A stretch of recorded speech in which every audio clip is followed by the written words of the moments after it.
যদি আইপিএল এর কথায় আসে, বিষয়টা হচ্ছে যে খেলাটা যদি খেলার জায়গায় আমরা রাখতে পারতাম খুবই ভালো হতো, কিন্তু আনফর্চুনেটলি খেলাটার মধ্যে রাজনীতি নিয়ে আসা হয়েছে। অন্যান্য সময় আমরা কি বলি, দুইটা দেশের মধ্যে যদি রাজনৈতিক টেনশন থাকেও, যে কোনো দুটা দেশ, আমি বাংলাদেশ ভারত, বাংলাদেশ নেপাল এরকম বলছি না, ভারত নেপাল, ভারত মালদ্বীপস এটা বলছি না, বলছি দুইটা দেশের মধ্যে যদি রাজনৈতিক টেনশন থাকেও বলে যে সাংস্কৃতিক এক্সচেঞ্জ, খেলাধুলা এগুলোর মাধ্যমে এটা কমিয়ে আনা যায়।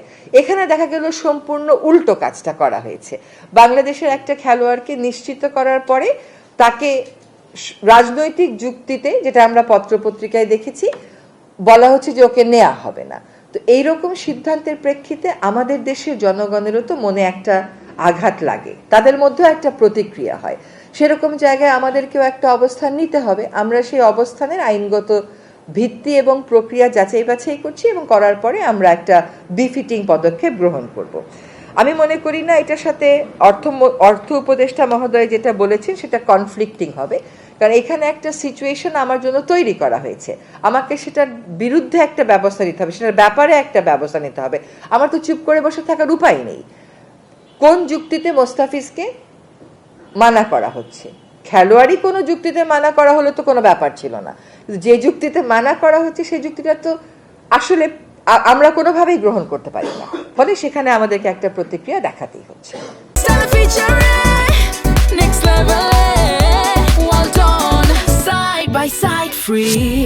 গুজব মাধ্যম থেকেই কিন্তু ফ্যাক্ট চেক করে এখন মাননীয় প্রধান উপদেষ্টার ওখান থেকেও দেখা যাচ্ছে কিছু কিছু ফ্যাক্ট চেক করে বলা হচ্ছে, কিছু কিছু মিডিয়া সেল থেকে ফ্যাক্ট চেক করা হচ্ছে, আমাদেরও পিআইডি রয়েছে।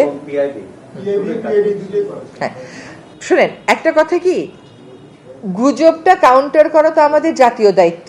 নির্বাচনটা আমাদের দেশের গণতন্ত্রের স্বার্থে, দেশের স্বার্থে হবে।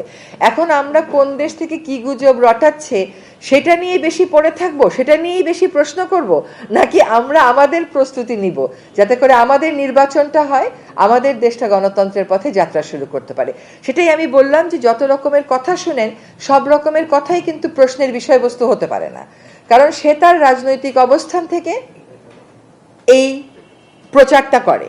কিন্তু আমার রাজনৈতিক অবস্থান তো একটা দেশের নাগরিক হিসেবে, সরকারের অংশ হিসেবে, গণমাধ্যমের কর্মী হিসেবে তা হতে পারে না। কোন ভিউটাতে আমি এন্ডোর্স করব দেশের সাথে, সেটা আমি চিন্তা করব না?